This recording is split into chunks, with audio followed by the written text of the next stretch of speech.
Milet, anong sinabi mo? Nakausap mo ang tatay mo? Huh? Narinig ko ako anong sinabi mo. Sinabi mong nakausap mo ang tatay mo. Anong alam mo tungkol sa kanya? Nakausap ba kayo? Hindi po, Nay. Nay, hindi po. Huwag kang magkakamali ng sagot sa akin. Tatamaan ka! Tinig na dinig ko kung anong sinabi mo. Ate, ako na magsasabi sa'yo, ate. Huwag kang makialam! Ano, Milet? Magsalita ka. Nakausap mo ba ang tatay mo? Si tatay daw po.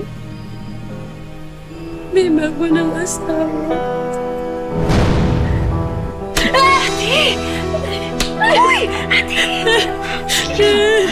Nagsisinungaling ka pa sa akin na nagkakausap kayo ng tatay mo? Nagkikita kayo ng tatay mo? Nagkakausap kayo tapos sinatago mo sa akin? Hindi mo sinabi sa akin? Ayaw mo magsabi sa akin? Nakikita ka na! Huwag ka makialam dito! Hindi kita kinakausap! Pumasok ka sa loob! Pumasok ka sa loob!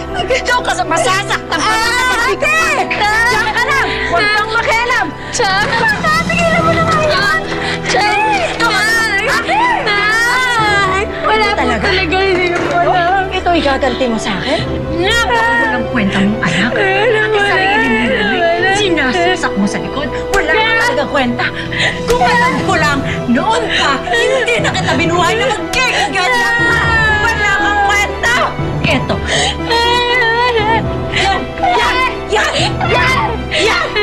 Yan ang bagay sa'yo! Para malaman mo kung gaano kasakit ang ginawa mo sa akin!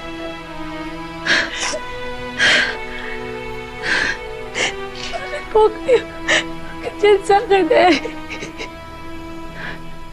Bakit lagi niyo po akong sinasaktan? Bakit hindi niyo po ako pinapakitaan ng pagmamahal?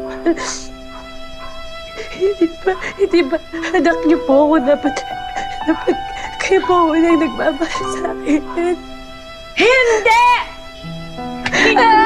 Alam mo kung bakit? Alam mo kung bakit? Dahil pareho kayo ni Cornelia. Dahil anak ka na! Pareho lang kayo na niloloko ninyo ako! Pareho kayong manloloko! Langya ka! Wala kang kwentang anak! Ano?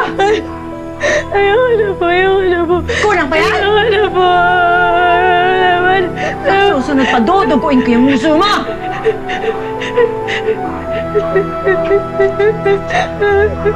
Tama na.